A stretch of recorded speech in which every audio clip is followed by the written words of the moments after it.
Sorry, बिस्मिल्लाहिर्रहमानिर्रहीम। मैंने कल ये बताया था कि क्रेडिट सेल्स अगर आपको फाइंड करनी है तो क्रेडिट सेल्स फाइंड करने के लिए आपको ट्रेड रिसीवेबल का अकाउंट बनाना पड़ेगा। दूसरा मैंने ये बताया, अगर कोई कैश सेल्स दी हुई है या सवाल में लिखा हुआ है कि कैश सेल्स थी, तो उसको कैसे फाइंड करेंगे? तो उसमें दो बातें। If there is no cash balance, मतलब हम अपने पास कैश रखते नहीं है। जितना भी कैश है वो सारा का सारा बैंक में जमा करते हैं। मतलब बाज दफा दुकानदार क्या करते हैं, दुकान में एक पेटी कैश मेंटेन करके रखते हैं। मतलब 200 रुपए दुकान में लाजमी रखेंगे, 1000 रुपए दुकान में लाजमी रखेंगे, ताकि खुले के तौर पे काम आए। कभी कभार कोई बंदा आ जाता है, खुले नहीं होते, तो वो दुकान में लाजमी 1000 2000 रखते हैं अपने पास छोटे मोटे खर्चों के लिए। सारे पैसे बैंक में नहीं जमा करते।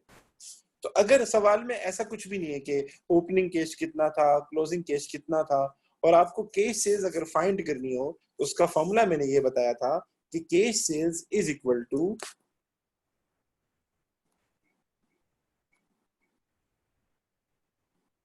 मैंने ये लिखवाया था, जो जो हमने कैश पेमेंट किए हैं, जाहिर सी बात है हमने जो कैश है वो सारा बैंक में नहीं जमा किया होगा। हमारे पास जितना भी कैश है, अगर कोई दुकानदार है लाइक बाटा वाले हैं, वो कैश सेल्स करते हैं। आप जूता लेते हैं, पैसे कैश में देते हैं, जूता लेते हैं, पैसे कैश में देते हैं। तो वो सारे पैसे बैंक में नहीं जमा करते, कुछ थोड़े मोड़े खर्चों में दे देते हैं। कभी कभार वेजेस दे दिए, कभी कभार वो पेट्रोल मंगवा लिया, कभी कभार जनरेटर की मेंटेनेंस करवा ली, कभी घर लेके चले गए। तो कैश पेमेंट का मतलब ये कि वो पैसे जो आपने कोई किसी एक्सपेंस में दिए हैं, वो पैसे जो आपने विदड्रॉ किए हैं, वो पैसे जो आपने कोई परचेज में लगाए, वो। ठीक है, ये भी मैं आपको लिख देता हूँ यहाँ पे साइड पे। कैश पेमेंट से मुराद वो पैसे जो किसी एक्सपेंस में आपने दिए हैं, वो पैसे जो आपने ड्राइंग किए हैं। कभी कभार हम इन पैसों से परचेज भी कर लेते हैं। तो कैश पेमेंट में ये सारा आएगा, और इसमें हम सर प्लस करेंगे वो। जी जी बेटा, जी ईश्वर। सर कभी कभी हम कैश पेमेंट्स मतलब अपने नॉन करंट एसेट्स बेच के भी तो कर सकते हैं ना, जरूरी थोड़ी वो कैश सेल से ही आए हुए हैं पैसे। उस पे मैं आ रहा हूँ, उस पे मैं बता रहा हूँ, उस पे मैं आ रहा हूँ, उस पे मैं आ रहा हूँ। इसमें हम फिर क्या प्लस करते हैं? इसमें हम प्लस करते हैं फिर वो अमाउंट जो आपने कैश में बैंक किया, सॉरी बैंक में डिपॉजिट किया। उसके लिए मैं वर्ड यूज करूंगा, कैश टेकिंग बैंक। ठीक है, अच्छा जी सर, हमने कैश पेमेंट्स की, उनको प्लस किया, फिर जो अमाउंट बैंक में डिपॉजिट किया उसको प्लस किया। इसका मतलब जितना पैसा हमने पेमेंट में दिया है और जितना पैसा हमने बैंक में जमा किया है, वो सारा कहाँ से आया था? वो सारा हमारे पास सेल से आया था, वो सारा हमारे पास सेल से आया था। इसीलिए हमने इन दोनों को प्लस किया, क्योंकि हमें पता नहीं था हमारी कैश सेल्स कितनी है। तो हमने जो जो पैसे जहां दिए थे लोगों को, ये बिल्कुल ऐसा ही है। लाइक मैं विजय से पूछता हूँ, तुम्हारे अब्बू ने तुम्हें कितने पैसे दिए?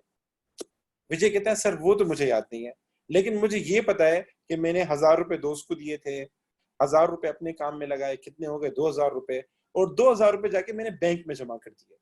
तो टोटल जो पैसे विजय ने यूज किए, 2000 बैंक में जमा किए, 1000 दोस्त को दिए, 1000 अपने आप पे लगाए, टोटल 4000 रुपए इसने आज यूज किए। तो ये 4000 इसको उसके अब्बू ने दिए थे, अगर इसके जेब में 1 रुपया भी नहीं। ठीक है, यहां तक बात समझ में आ रही है बेटा आपको? विजय बेटा, ईश्वर बेटा, जी यहाँ सर, तक आ मेरी बात रही है। समझ। सर यहाँ पे समझ में आ रही है। अच्छा, हाँ, ईश्वर ने एक अच्छी बात की। ईश्वर ने कहा सर जरूरी तो नहीं है कि हम हमारे पास जो पैसे हमने बैंक में जमा किए हो या जो हमने कैश पेमेंट्स किए हो, वो पैसा सिर्फ सेल से ही आया हो। लाइक हमारी बाटा की दुकान है, तो जरूरी तो नहीं है कि हमारे पास दराज के अंदर जो पैसा आया था वो जूते सेल करके आया था। ऐसा भी तो हो सकता है कि ऑनर जब घर से आया था तो वो घर से 10,000 रुपये उठा के और लाया था। ऐसा भी तो हो सकता है कि ऑनर ने वो दुकान का एक पोर्शन किसी को दे दिया, तो उसने आके एक लमसम अमाउंट हमें दे दी।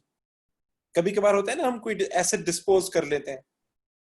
दुकान में कोई एसी पड़ा हुआ था, तो ऑनर ने क्या किया, वो एसी किसी को बेच दिया। तो ऐसा भी तो हो सकता है कि पैसे कैश सेल्स के अलावा आए हो। यस सर, ऐसा हो सकता है। तो अगर हमारे पास कैश सेल्स के अलावा और कोई पैसा आया था, तो वो हमें माइनस करना पड़ेगा। वो हमें क्या करना पड़ेगा? माइनस करना पड़ेगा, ताकि हमारे पास सही रकम आए। तो if there is any other receipt, मैं कैपिटल रिसीट का वर्ड यूज करूंगा। इसको मैं समझाता हूं आपको। अगर कोई कैपिटल रिसीट है, मतलब सेल्स के अलावा कोई पैसा आया, तो वो माइनस करना पड़ेगा। क्या मतलब है? लाइक मैं आपको एग्जांपल से समझाता हूँ। ये थोड़ा टेक्निकल है, ये ए लेवल में ज्यादातर आता है, ओ लेवल में ये चीज नहीं आएगी, ठीक है? तो परेशान नहीं होना आपने। सुनिएगा, मुझे नहीं पता मेरी कैश सेल्स कितनी हुई है, मुझे नहीं पता मेरी कैश सेल्स कितनी हुई, लेकिन मुझे ये पता है कि मैंने कैश परचेज की थी 1000 की, मैंने कैश ड्राइंग की थी, कैश ड्राइंग की थी 1000 की, और मैंने कैश जाके बैंक में डिपॉजिट किया था, बैंक में जाके जमा किया था, वो कितना था? वो 1000 था। ये टोटल कितना हो जाएगा? ये 3000 हो जाएगा। तो इसका मतलब क्या है? मेरे पास कितने पैसे आए थे? 3000 आए थे, तभी जाके मैंने 3000 यूज किए। मेरे पास कैश से 3000 आए थे, तभी जाके मैंने 3000 यूज किए। अब मसला क्या है? अगर खुदा ना खास्ता मैंने कोई डिस्पोजल किया था, मैंने कोई disposal of non current asset किया था, और नॉन करंट एसेट को बेच के मुझे 1800 रुपए मिले थे, नॉन करंट एसेट को बेच के मुझे 1800 रुपए मिले थे, और वो भी इन तीनों के अंदर आ रहे हैं, वो भी इन तीनों के अंदर आ रहे हैं। तो अगर मुझसे आप कोई पूछे कैश सेल्स कितनी हुई थी, तो मैं जब इन तीनों को प्लस करूंगा, तो ये वो पैसे हैं जो मैंने यूज किए हैं, 3000 वो पैसे हैं जो मैंने यूज किए हैं। इस 3000 में ये 1800 भी शामिल है, इस 3000 में ये 1800 भी शामिल है। तो इसका मतलब मेरे पास जो सेल से पैसा आया था 3000 माइनस 1800, वो कितना हो जाएगा? वो 1200 हो जाएगा। यहां तक मेरे साथ है? सर माइनस क्यों करेंगे? देखिए, ये रिसीट है, ये पैसा हमारे पास आया है, हमें ये देखना है कि हमारे पास सेल से कितना पैसा आया था, सेल से कितना पैसा आया था। तो ये वो पैसा है जो हमने यूज किया है, ठीक है? ये वो अमाउंट है जो हमने यूज किया है। वो कितना आ गया? 3000। अगर कोई कैपिटल रिसीट नहीं होती, तो मेरी केसेस 3000 ही होती, मेरी केसेस कितनी होती? 3000 ही होती। लेकिन इस सवाल में हमने कोई नॉन करंट एसेट भी बेचा है, तो वो हम इसमें से क्या करेंगे? माइनस करेंगे, ताकि मेरे पास कैश सेल्स वाला पैसा है। मैं आपको एक टी अकाउंट से भी सिखा देता हूँ, ताकि आपको और क्लियर हो जाए। मैं टी अकाउंट से भी बता देता हूँ, 1 मिनट वेट कीजिएगा, मैं इसको टी अकाउंट से भी क्लियर कर देता हूँ। हम कैश का टी अकाउंट बना लेते हैं। क्या बना लेते हैं? कैश का टी अकाउंट बना लेते हैं, ठीक है? सर मैं ये कैश का, कैश परचेज क्या है? कैश परचेज ये कैश परचेज है जी। मतलब ये कहाँ से है जो 1000 कैश परचेज है? मैं समझा नहीं, क्या कह रहे हो ईश्वर? सर मैं कह रहा हूँ जो आपने ये कैश परचेज लिखा ना, ये कहाँ से मतलब हमने लिया है, मतलब कैश? ये कैश सेल से ही पैसा आया था ना हमारे पास, दुकान में पैसा कहाँ से आएगा? अच्छा अब सुने, दूसरा तरीका क्या है हमारे पास? दूसरा तरीका ये, हम कैश अकाउंट बना लेते हैं। कैश अकाउंट में अगर हमने कोई कैश दिया है, तो वो कहाँ पे आएगा? क्रेडिट साइड पे, डेबिट साइड पे? डेबिट साइड पे डेबिट साइड पे। हमने कैश दिया है भाई, जा दिया रहा है है, कैश तो वो जा रहा है। क्रेडिट क्रेडिट पे आएगा सर वो। तो 1000 लिखेंगे, यहाँ लिखेंगे परचेज, फिर 1000 हमने ड्राइंग की है, कैश जा रहा है,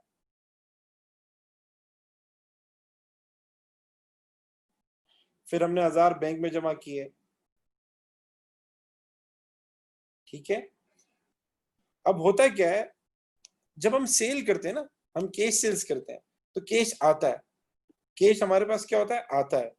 तो वो अमाउंट हमेशा इस तरफ आती है आपके पास, वो अमाउंट आपके पास हमेशा इस साइड आती है, ठीक है? तो अगर कोई और चीज नहीं है, तो इन तीनों को हम प्लस करेंगे, 3000 हो जाएगा, और हमारे पास बैलेंसिंग फिगर कितनी आ जाएगी? 3000 आ जाएगी, ठीक है? लेकिन यहाँ इश्यू क्या है? ऊपर यहाँ हमारे पास 1800 रुपए भी आए हैं, 1800 रुपए भी आए, ये देखें, डिस्पोजल किया था, 1800 रुपए भी आए। तो पैसा आ रहा है हमारे पास, पैसा आ रहा है हमारे पास। ये हम कहाँ लिखेंगे? यहाँ लिखेंगे, ठीक है? यहाँ लिख देंगे हम डिस्पोजल। अब अगर आप चेक करें, तो ये हो जाएगा 3000, ये हो जाएगा 3000, माइनस कर दोगे इसमें से 1800, तो ये आपके पास कैश सेल्स कितनी हो जाएगी? 1200 हो जाएगी। यहां तक बेटा बात समझ में आई? ईश्वर बेटा, विजय बेटा, हाँ सर। विजय, सर विजय बेटा, आर यू देयर? नहीं सर, समझ में नहीं आ रही बात। समझ में नहीं आ, ठीक है, मैं दोबारा एक्सप्लेन करता हूँ। ये थोड़ा टेक्निकल था, ये मुझे नहीं समझाना था वैसे, लेकिन चले, हमने समझा दिया। मैं दूसरी एग्जांपल दे देता हूं। देखो विजय, कैश जो होता है ना हमारे पास, कैश अकाउंट जो होता है, कैश अकाउंट हमें ये बताता है कि हमारे पास कितना कैश आया और कितना कैश गया। ठीक है, कैश अकाउंट हमें ये बताता है। हम जब किसी बिजनेस का कैश अकाउंट बनाते हैं तो अमूमन उसके पास जो कैश आता है ना, वो कहाँ से आता है? वो सेल करने से आता है। अगर कोई कैश सेल्स की हो, उसके पास कैश कहाँ से आता है? अगर कोई नॉन करंट एसेट बेचा हो, डिस्पोजल किया हो, तो वहां से आता है। ठीक है, और कहाँ से आ सकता है? ऑनर अगर कोई फर्दर कैपिटल इंट्रोड्यूस कर दे तो वहां से आ सकता है। कैश कहाँ जाता है? कैश जाता है एक्सपेंसेस में। जाहिर सी बात है, हम कैश यूज करेंगे तो एक्सपेंसेस में पे करेंगे। कैश कहाँ जाता है? ड्राइंग में जाता है। कैश कहाँ जाता है? कैश आपका जो है ड्राइंग के अलावा आप कभी कभार कैश परचेज करते हैं तो वहां जाता है। ठीक है, और उसके अलावा और क्या आ सकता है कैश अकाउंट में? मैं पूरा ही समझा देता हूँ, पूरा ही समझा देता हूँ। और इसके अलावा यहाँ बैलेंस आता है। क्या आता है? बैलेंस आता है। तो कैश हमारा एसेट होता है तो उसका बैलेंस बीडी डेबिट साइड पे आएगा, और कैश हमारा एसेट होता है उसका क्लोजिंग बैलेंस क्रेडिट साइड पे आएगा।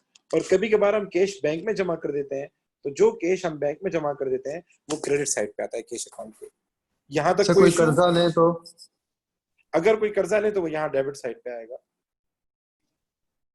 लोन। ठीक है, यहाँ तक कोई इशू? यानी जो कैश हमारे पास आ रहा होता है वो डेबिट साइड पे आता है, और जो कैश हमारे पास जा रहा होता है, चाहे वो बैंक में जाए, चाहे वो हम विड्रॉ करें, चाहे परचेज करें, वो क्रेडिट होता है। तो ये हमारे पास कैश अकाउंट है। कैश अकाउंट इनकम्प्लीट रिकॉर्ड में हम क्यों बनाते हैं? इनकम्प्लीट रिकॉर्ड में अगर हमें कैश अकाउंट बनाना पड़े तो ज्यादातर इसको फाइंड करने के लिए बनता है, सेल्स को फाइंड करने के लिए बनता है, और कभी कभार एक्सपेंसेस और ड्राइंग को फाइंड करने के लिए भी बनता है कैश अकाउंट। ठीक है, लेकिन अभी जो हम सीख रहे हैं, अभी हम सेल्स को फाइंड करने के लिए बना रहे हैं। तो पेपर में आपको सारी चीजें दी हुई होगी तकरीबन, और ज्यादातर क्या करता है वो ओपनिंग एंड क्लोजिंग बैलेंस नहीं देता, मतलब सवाल में होता ही नहीं है। हम जितना भी कैश होता है रखते ही नहीं दुकान में। तो आपने ये सारी चीजें लिखनी है और मिसिंग फिगर फाइंड करनी है। मतलब वो आपको एक्सपेंस भी दे देगा, आपको ड्राइंग भी दे देगा, आपको परचेज भी दे देगा, और ये वाली फिगर भी दे देगा। बाकी वो बोलेगा ना ओपनिंग है ना क्लोजिंग है, और आपको बोलेगा सेल्स बताओ। क्या बताओ? सेल्स बताओ। तो आप ये चारों चीजें लिख लेंगे इस साइड पे और इसका टोटल कर लेंगे। डेबिट साइड पे कोई भी चीज नहीं है तो वही टोटल हमारा क्या हो जाएगा? सेल्स हो जाएगी। यहां तक मेरे साथ हो विजय जी सर। जी? लेकिन कभी कभार ऐसा हो सकता है कि डेबिट साइड पे डिस्पोजल आ जाए। तो जब डेबिट साइड पे डिस्पोजल आ जाएगा तो जाहिर सी बात है बैलेंसिंग फिगर फिर टोटल के बराबर नहीं होगी। बैलेंसिंग फिगर निकालने के लिए क्या करना पड़ेगा? आपने वो डिस्पोजल उसमें से माइनस करना लेस पड़ेगा। करेंगे। ठीक है, यहां तक मेरे साथ हो? जी सर। जी, अच्छा ठीक है बेटा। अगेन कोई भी मसला हो मुझे बता दे ताकि मैं और इजी करके समझाऊं।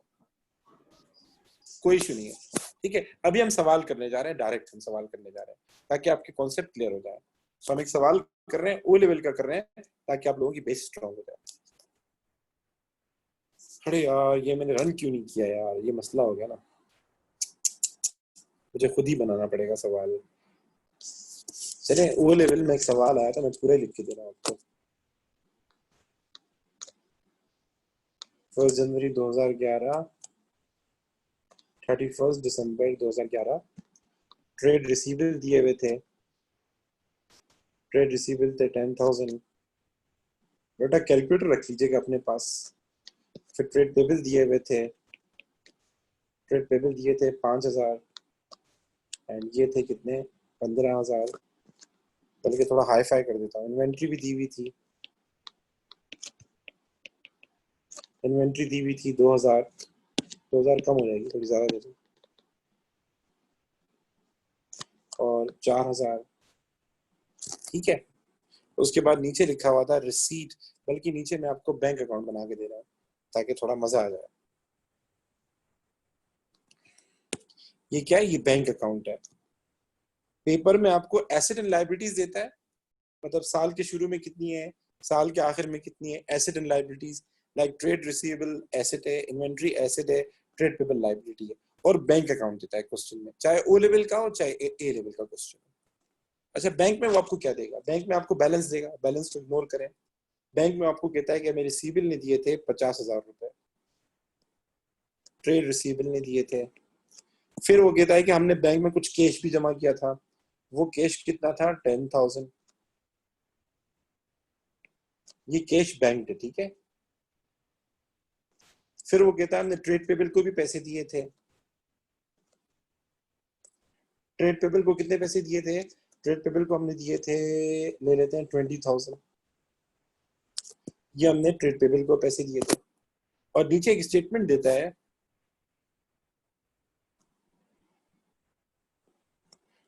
all cash takings were banked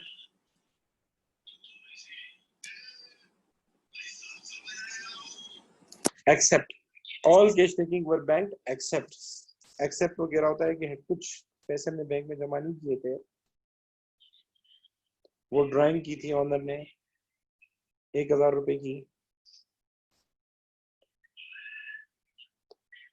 purchases की थी। परचेजेस नहीं देता, थोड़ा सा टेंशन हो जाएगी आपको।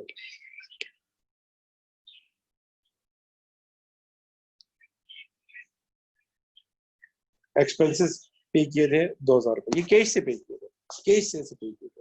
टेकिंग कहते हैं सेल्स को, टेकिंग किसको कहते हैं? सेल्स को। सवाल क्या है? पहला सवाल ये बताएं सेल्स कितनी है। दूसरा सवाल ये बताएं परचेज कितनी है। और तीसरा सवाल ये बताएं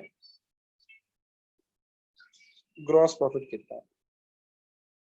ठीक है, अब ये सवाल है, क्या ख्याल है, आप लोग कर सकते हैं?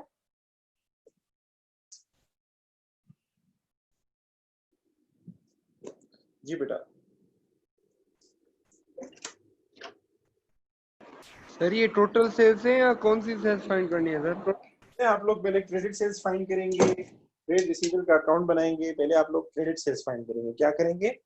क्रेडिट सेल्स फाइंड करेंगे पहले। देन आप लोग जो है क्या नाम है, कैश सेल्स फाइंड करेंगे। ठीक है, आप लोग एक नजर ट्राई करें, फिर मैं करता हूँ।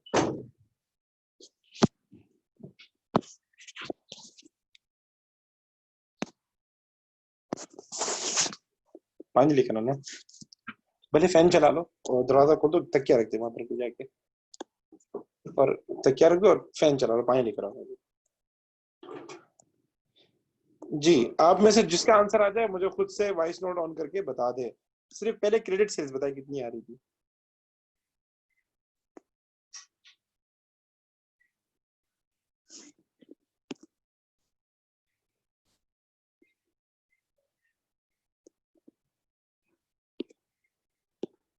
Sir 70,000 credit sales. 70,000 चेक करता हूँ। 10,000 डेबिट साइड पे आ जाएगा और 30,000 का आ जाएगा क्रेडिट साइड पे आ जाएगा। फिर हमने ट्रेड रिसीवेबल को पैसे कितने उससे रिसीव किए? 50,000, ये आ जाएगा क्रेडिट साइड पे। दोनों साइड का टोटल करेंगे, ये हो जाएगा 80,000। ठीक है, ये हो जाएगा हमारे पास 70,000। ठीक है, ये हमारे पास 70,000 आ गया। ये हो गई क्रेडिट सेल्स। ये क्या होगी? Credit sales. Cash sales find करनी है। अगर आपको opening and closing balance cash का नहीं दिया ना, कैश का ओपनिंग एंड क्लोजिंग बैलेंस नहीं दिया, तो एक आसान सा तरीका होता है कि जो हमने कैश पेमेंट्स किए हैं, कैश पेमेंट ये रही 1000 की, सॉरी कैश पेमेंट ये रही, एक हमने 1000 की पेमेंट की है, एक हमने एक्सपेंसेस की पेमेंट की है। एक तो इनको आप ऐड करें। दूसरा, जो पैसा हमने बैंक में जमा किया है, क्योंकि हमें वो पैसा चाहिए जो सेल से आया था, कैश सेल से आया था, क्रेडिट सेल नहीं, कैश सेल से आया था। तो हमने बैंक में कितने पैसे जमा किए हैं? 10,000 जमा किए हैं। तो आप इन तीनों को ऐड कर लें, इन तीनों को आप ऐड कर लें। तो ये कितना हो जाएगा? ये हो जाएगा 1,000, 13,000 सर। 2,000 एंड 10,000। ये हो जाएगा हमारे पास 13,000। ठीक है, हमें सेल्स फाइंड करनी है, तो सेल्स क्या होगी? इन दोनों का सम होगी, मतलब 70,000 और प्लस 13,000। तो ये हमारे पास कितना हो जाएगा?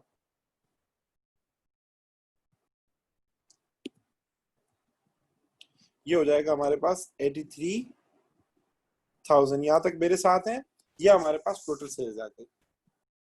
Have you got this? विजय बेटा, ईश्वर बेटा, पेबल का अकाउंट नहीं बनाएंगे? किसका? ट्रेड पेबल का अकाउंट नहीं बनाएंगे? वो परचेज पे आ रहे हैं बेटा, परचेज पे आ रहे हैं बेटा। ये सिर्फ सेल्स थी ना, परचेज पे आ रहा हूँ बेटा। अब बेटा परचेसेस फाइंड करनी है, परचेसेस फाइंड करनी है, तो हम किसका अकाउंट बनाएंगे? सवाल में हमें ट्रेड पेबल की वैल्यू दी हुई है, ठीक है, तो हम ट्रेड पेबल का अकाउंट बनाएंगे। आप लोग बना लें।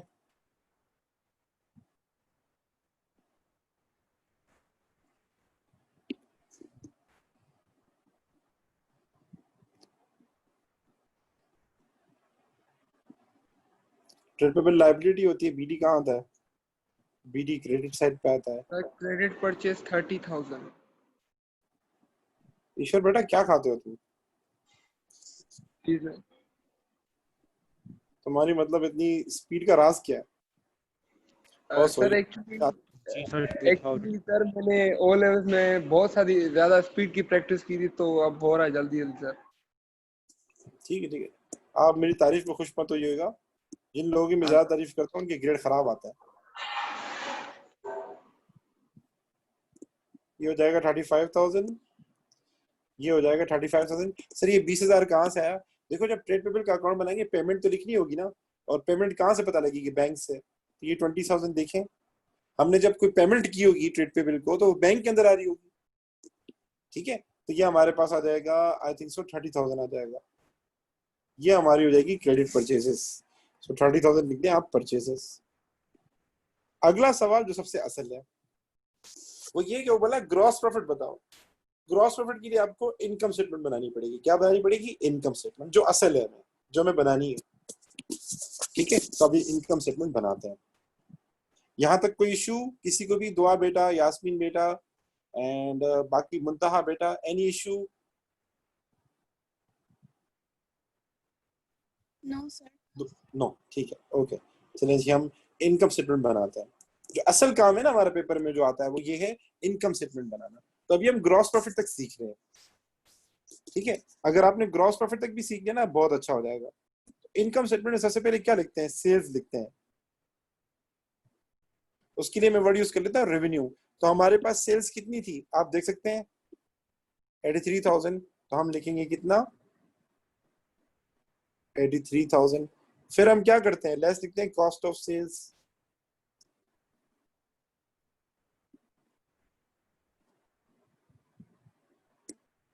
उसमें सबसे पहले क्या आता है? Opening inventory. ओपनिंग इन्वेंट्री कितनी है? अब ये सवाल में आपको देखना पड़ेगा। ओपनिंग इन्वेंट्री आपको ओपनिंग इन्फॉर्मेशन में दी हुई होगी, ओपनिंग इन्फॉर्मेशन में दी हुई होगी। वो कितनी है? 3,000। 3,000। सर फिर हम ग्रॉस लिखते हैं परचेजेस। परचेजेस आपने अभी फाइंड की थी, ये रही 30,000। और फिर हम लिखते हैं क्लोजिंग इन्वेंट्री। क्लोजिंग इन्वेंट्री कितनी है हमारे पास? 4,000 है। हम 4,000 क्या कर देंगे? माइनस कर देंगे। आई थिंक सो ये हो जाएगा 33। 33 माइनस 4, 33 माइनस 4 29,000, ऐसे ही है। ये इसमें से आप माइनस कर देंगे, आपके पास आ जाएगा ग्रॉस प्रॉफिट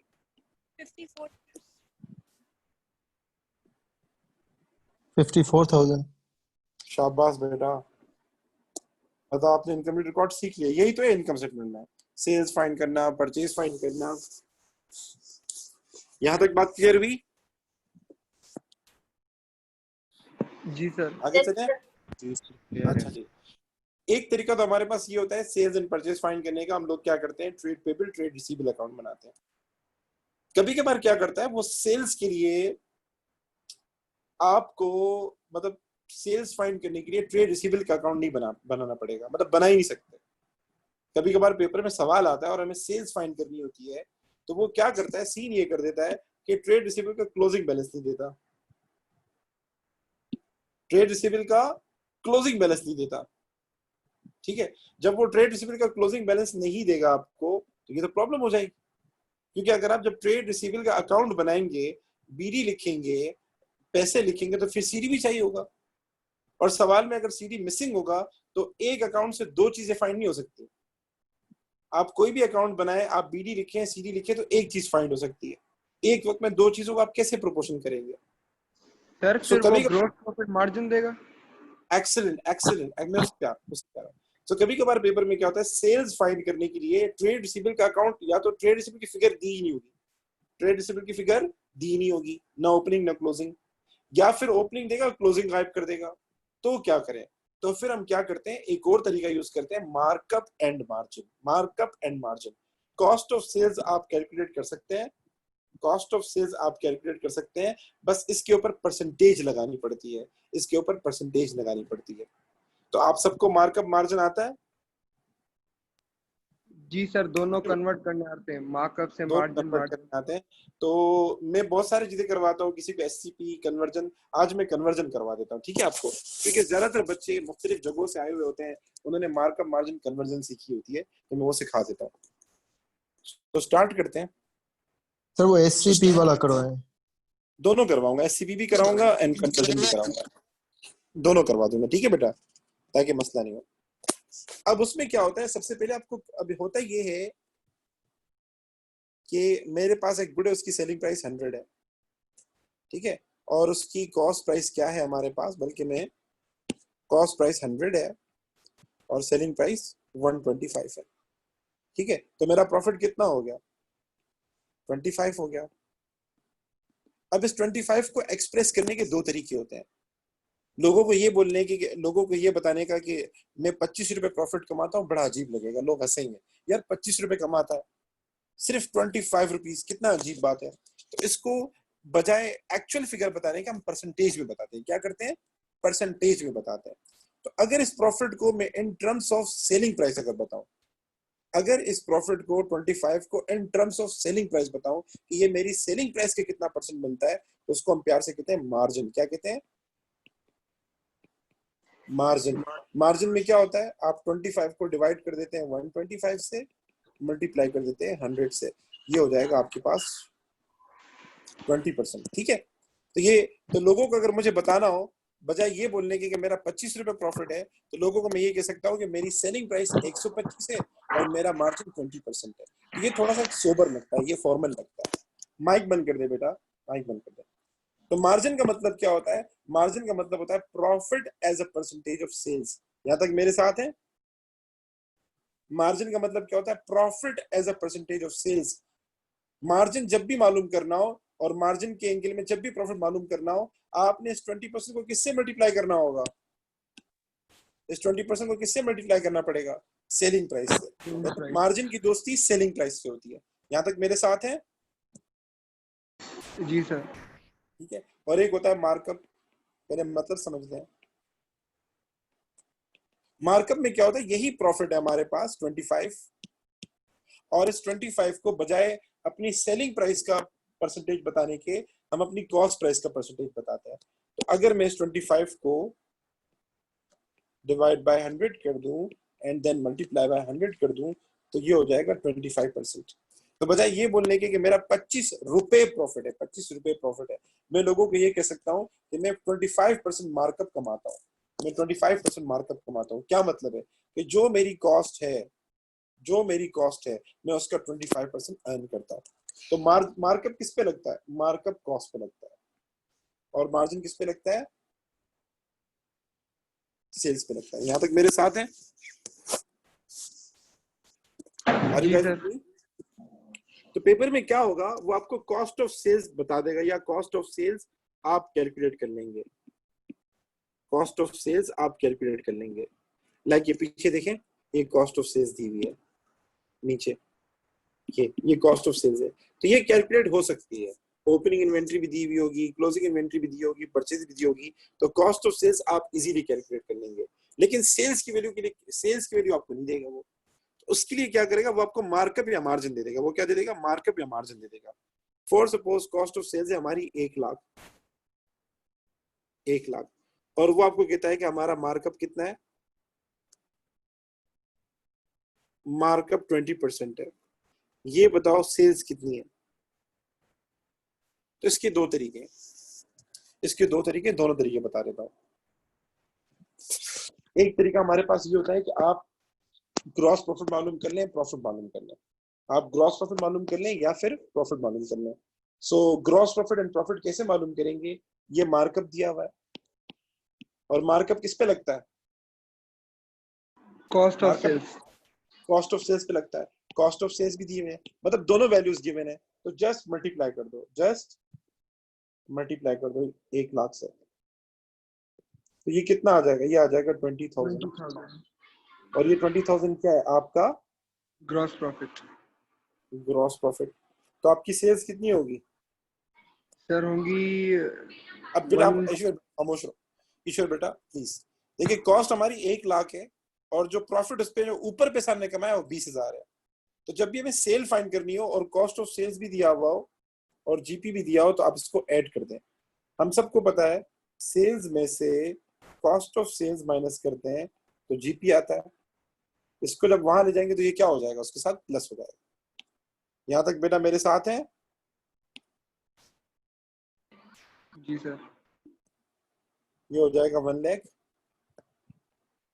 प्लस 20,000, ये हो जाएगा हमारे पास सेल्स इज इक्वल टू $120,000। ठीक है बेटा। अच्छा, कुछ लोगों को मैंने एससीपी मेथड सिखाया हुआ है, वो मैं आइडिया दे देता हूँ, टाइम कम है तो मैं सिखा नहीं सकता, लेकिन उन लोगों की हेल्प के लिए मैं कर लेता हूँ। उसमें हम क्या करते हैं, पहले परसेंटेज लिखते हैं, मार्कअप कितना है 20%, और मार्कअप किस पे लगता है, कॉस्ट पे, तो कॉस्ट कितना हो जाएगा 100 और सेल्स कितना हो जाएगा 120। सवाल में क्या दी हुई है, कॉस्ट दी हुई है, फाइंड क्या करनी है, सेल्स फाइंड करनी है, इनको आप क्रॉस मल्टीप्लाई कर दें तो ये हो जाएगा 1 lakh into 120 and divide by 100 is equal to sales। Sir ये कौन सा मेथड है सर? ये नया मेथड है, पर ये मैं आपको अभी नहीं सिखा सकता, अभी जो मेन टॉपिक है उससे हमारा फोकस हट जाएगा, टाइम ये मिलेगा तो समझ में आ सिखाऊंगा। गया है सर। ठीक है, ये समझ में आ गया। अच्छा जी, अब आते हैं मसला कहाँ होता है बेटा, यहाँ तक मुंतहा बेटा, राफिया बेटा, कोई इशू? सर ऐसे भी वापस रिपीट कर। एससीपी मेथड समझाऊं आपको राफिया बेटा? राफिया बेटा वो वाला करें ना जो हमने मार्कअप मार्जिन कन्वर्जन सर सीखा मैं हुआ है। सर सर ये तो जी राफिया, रेशियो वाला मेथड नहीं है जिसमें रेशियोज बनाते हैं उधर ईश्वर उधर? बेटा मैं सिखा दूंगा आपको, अभी हमारा जो सा टॉपिक है हम उस पर फोकस कर लेते हैं। जो आप लोगों ने सीखा मैं वही कराऊंगा मेथड आप लोगों को, ठीक है? अभी नई चीज नहीं सीखे हैं, इंशाल्लाह टाइम मिलेगा तो मैं सिखा दूंगा नई चीज, ठीक है? अच्छा राफिया बेटा क्या कहना चाह रहे हैं आप जो है? सर राफिया नहीं बोल रही है, मुंतहा बोल रही है। हाँ मुंतहा बेटा आप बताएं। सर एसपी वापस 2 मिनट रिपीट कर सकते हैं? एससीपी कैसे अप्लाई होता है, पूरा रिपीट करके दूं, कैसे अप्लाई नहीं करते हैं ये? अभी नहीं, अभी जो आपने अप्लाई किया वो समझाते सब दोस्त। वो देखें, एससीपी में सबसे पहले हम लिखते हैं प्रॉफिट की परसेंटेज। क्या लिखते हैं?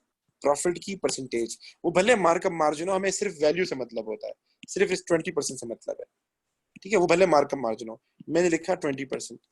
उसके बाद हमें ये लिखना होता है कि ये मार्कअप है या मार्जिन है। अगर ये मार्कअप है तो कॉस्ट 100 हो जाएगा, और अगर ये मार्जिन है तो सेल्स 100 हो जाएगी। तो ये क्या दिया हुआ है, मार्कअप, तो मैंने कॉस्ट को क्या कर दिया, 100 कर दिया। बाकी वैल्यू आपको फाइंड करनी होती है। तो सेल्स कितना हो जाएगा in terms of percentage, profit 20 है, कॉस्ट 100 है, सेल्स कितना हो जाएगा 120। उसके बाद में कॉस्ट ऑफ सेल्स की वैल्यू दी हुई है, कॉस्ट ऑफ सेल्स की वैल्यू दी हुई है, तो कॉस्ट ऑफ सेल्स मैंने लिख दी 1 लाख, सेल हमें फाइंड करनी थी, क्रॉस मल्टीप्लाई कर दिया हमने, ठीक है? अभी मैं और भी सवाल, ठीक है, मैं और भी सवाल कर रहा हूँ, टेंशन नहीं ले। अच्छा मसला क्या होता है, मसला ये होता है कि चले ये तो बहुत आसान था, मसला यहाँ होगा। मैं आपको कॉस्ट ऑफ सेल्स देता हूं कि फॉर सपोज हमारे पास कॉस्ट ऑफ सेल्स है 2 लाख और हमारे पास मार्जिन है 20%। ये बताएं सेल्स क्या होगी हमारी? अब इसमें इशू है, इशू ये है कि जब हमें प्रॉफिट निकालना होता है और हमें मार्कअप दिया हो तो हम मार्कअप को कॉस्ट से मल्टीप्लाई कर देते हैं, क्योंकि दोनों की दोस्ती होती है, मार्कअप लगता ही कॉस्ट पर है। और अगर हमें मार्जिन दिया हो और सेल्स दी हुई हो, सुनिएगा बेटा, मार्जिन दिया हो और सेल्स दी हुई हो तो मार्जिन को हम सेल्स से मल्टीप्लाई करके प्रॉफिट मालूम कर सकते हैं। लेकिन यहाँ क्या सीन है, यहाँ आप इन दोनों को आप मल्टीप्लाई नहीं कर सकते। क्यों? क्योंकि ये मार्जिन है, मार्जिन का मतलब होता है profit as a percentage of sales, as a percentage of sales, ये सेल्स पे लगता है, और ऊपर क्या दी हुई है आपको, कॉस्ट दी हुई है उसने आपको, कॉस्ट ऑफ सेल्स दी है, कॉस्ट दी मतलब हुई है। कॉस्ट दी हुई है। अब यहाँ क्या करें, यहाँ क्या करें, तो यहाँ दोनों मेथड सिखाता हूँ, एससीपी भी एंड वो भी। जिन लोगों ने एससीपी किया उनको पहले एससीपी बता देता हूँ। एससीपी में हम क्या करते हैं, ईश्वर बेटा तुम कैच कर लेना अगर तुम कैच कर सकते हो। पहले हम लिखते हैं प्रॉफिट की परसेंटेज, वो कितना है, 20%। फिर हम ये लिखते हैं कि मार्जिन दिया है, मार्कअप दिया है, सर मार्जिन दिया है, मार्जिन का मतलब सेल्स 100% के बराबर हो जाएगा, एंड कॉस्ट कितनी हो जाएगी, 80 हो जाएगी, और दूसरा वैल्यू कौन सी दी हुई है, 2 लाख दी हुई है, ठीक है। और फाइंड क्या करना है, फाइंड हमें सेल्स करनी है।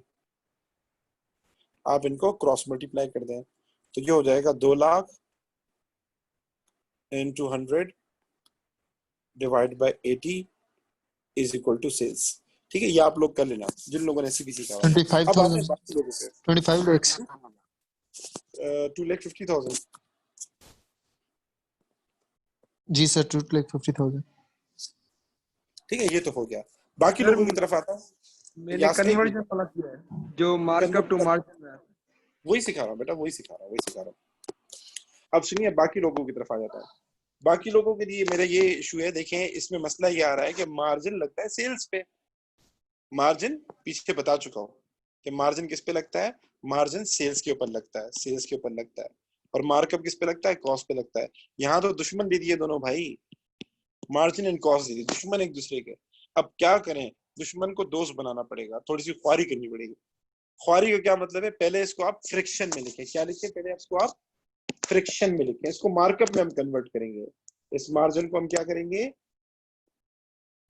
मार्कअप में कन्वर्ट करेंगे। तो उसका आसान सा तरीका है, इसको आप फ्रिक्शन में लिखें तो ये हो जाएगा 20/100।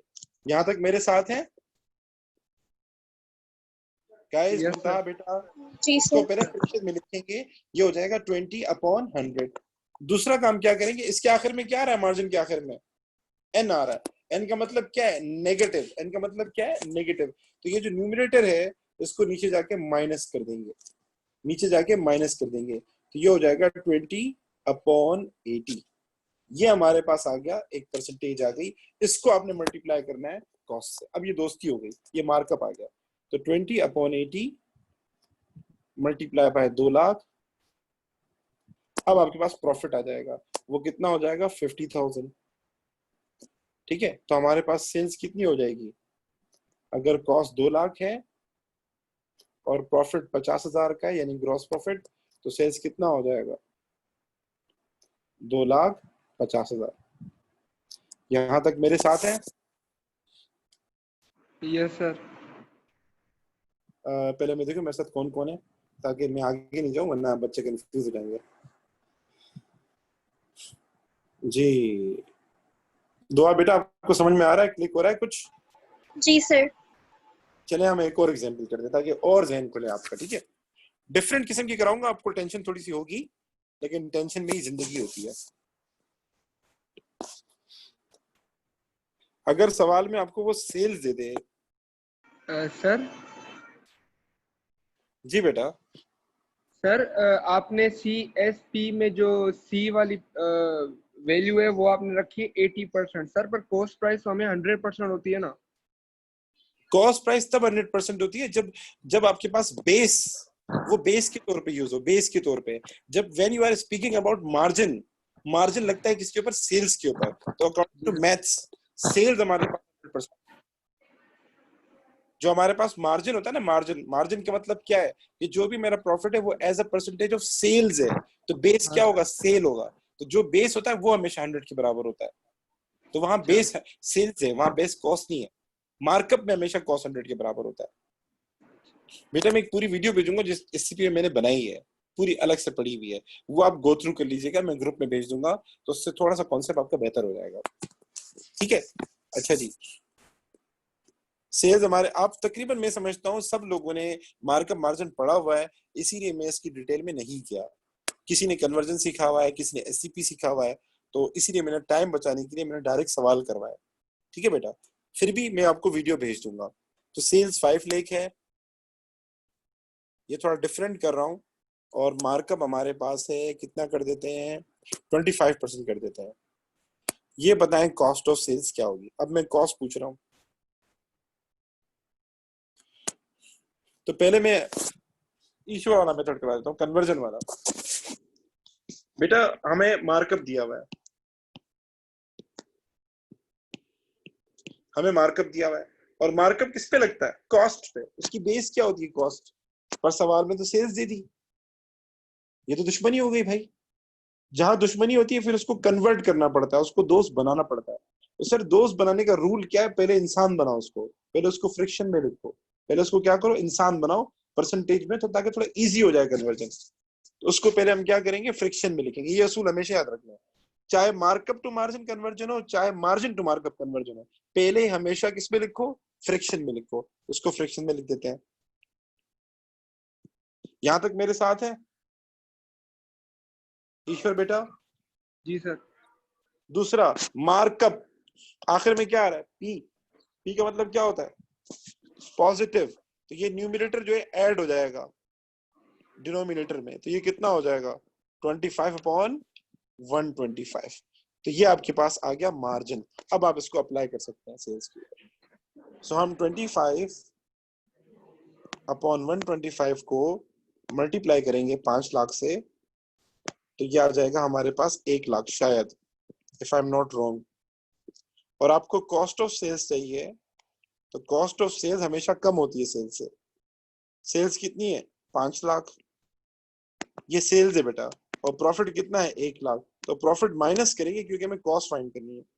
तो हमारे पास कॉस्ट ऑफ सेल्स कितनी आ जाएगी? 4 लाख। ठीक है। तो जब मार्कअप टू मार्जिन कन्वर्जन करनी हो, कन्वर्जन तब करते हैं जब बेस सेम नहीं है, जब दोस्ती ने दुश्मनी हो।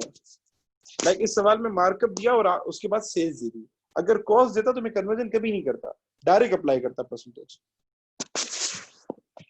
एससीपी भी करा देता हूं। अब बेटा ईश्वर बेटा तुम देख लो, समझ लो इसको।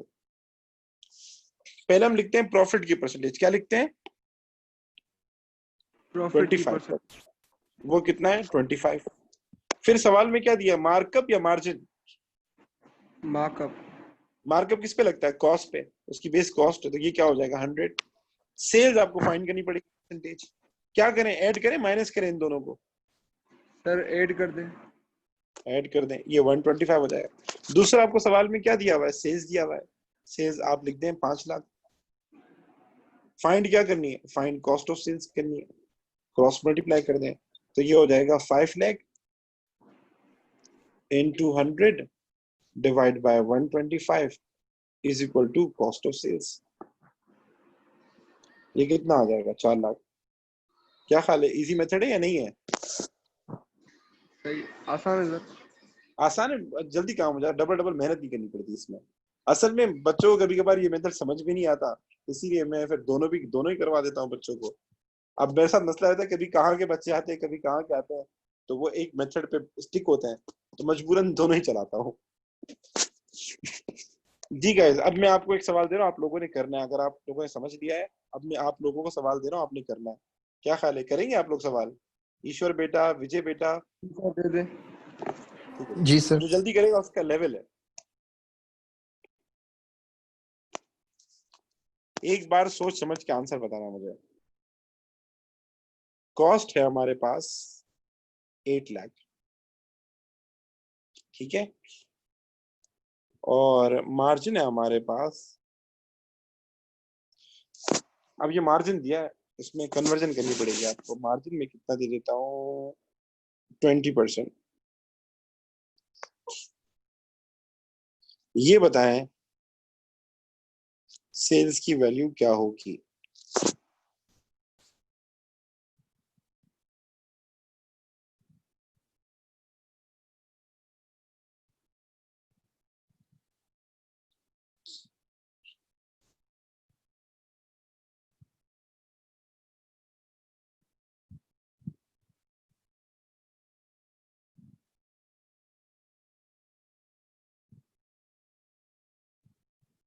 सर 10 लाख। सर 10 लाख। 10 लाख बहुत आ रहा। सबका आंसर आ गया, किसी का नहीं आया? 10 lakh is the right ah answer. गया सर 10 लाख है। मुंतहा बेटा आपका आंसर आ गया 10 लाख। जी सर आ गया। ठीक है, मैं फिर भी बता देता हूँ एससीपी मेथड ताकि याद हो जाए। ये हो जाएगा 20 और मार्जिन दिया है तो ये हो जाएगा 100, ये हो जाएगा 80 और कॉस्ट कितनी है 8 लाख।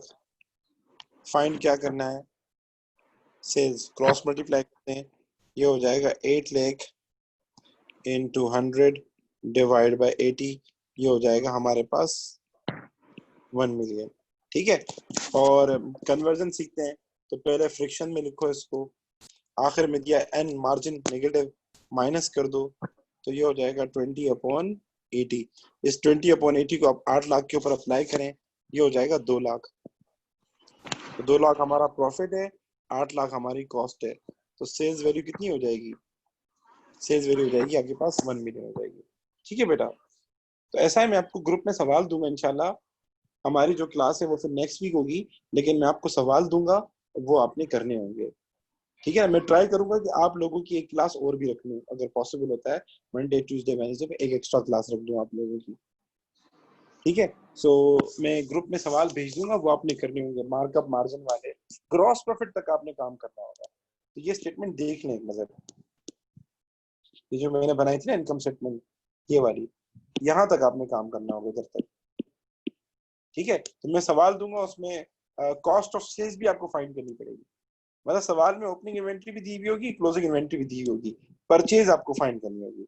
जैसे ही परचेज फाइंड हो जाएगी आपके पास कॉस्ट ऑफ सेल्स आ जाएगी, फिर उसमें मार्कअप और मार्जिन आपने लगाना होगा। ठीक है बेटा, जैसे यहाँ मैंने कॉस्ट ऑफ सेल्स दे दी थी आपको, कॉस्ट ऑफ सेल्स इतनी है, लेकिन अब जो मैं सवाल दूंगा उसमें कॉस्ट ऑफ सेल्स आपको पहले निकालनी पड़ेगी।